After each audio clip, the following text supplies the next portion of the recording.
Agartala paradise চৌমুহনীতে বাংলাদেশের সংখ্যালঘুদের নির্যাতনের প্রতিবাদে এবং দুই দেশের জনগণের মধ্যে সাম্প্রদায়িক সম্প্রীতি অক্ষুণ্ণ রাখতে এবং একই সাথে জিনিসপত্রের অস্বাভাবিক দ্রব্যমূল্য বৃদ্ধি, দুর্নীতি, বাঁচ প্রভৃতি আরও নানান বিষয় নিয়ে কেন্দ্রীয় সরকারের নিষ্ক্রিয়তার বিরুদ্ধে সিপিআইয়ের ডাকে এক প্রতিবাদ সভা অনুষ্ঠিত হয়।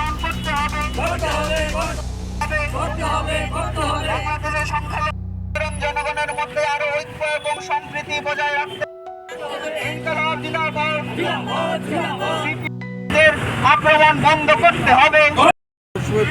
দ্রব্যমূল্যের বিরুদ্ধে এবং বাংলাদেশের সংখ্যালঘুদের বিরুদ্ধে যে নির্যাতন চলছে তার বিরুদ্ধে এবং পার্লামেন্টে যে আদানির বিরুদ্ধে যে বক্তব্য যেগুলি উঠছে সমস্ত মার্কিন যুক্তরাষ্ট্রে যে কেস হচ্ছে ভারত সরকারের নিষ্ক্রিয়তা দেখাচ্ছেন এবং মণিপুরে যে হিংসাত্মক ঘটনা ঘটছে এটা কিন্তু আমাদের ভারতের প্রধানমন্ত্রী যেভাবে নিষ্ক্রিয়তা অবলম্বন করছেন তার বিরুদ্ধে আমরা সারা ভারতের একটা আন্দোলন গড়ে তুলছি।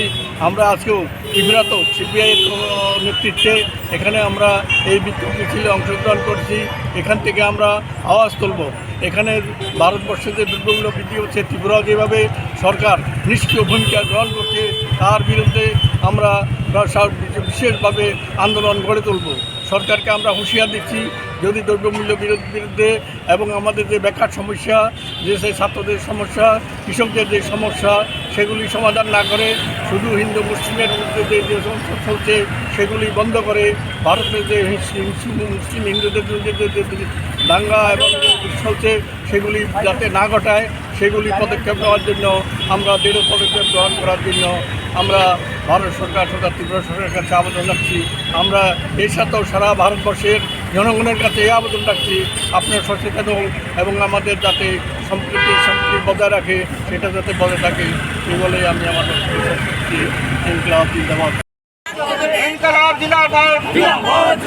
সিপিআই দিচ্ছে ডাক।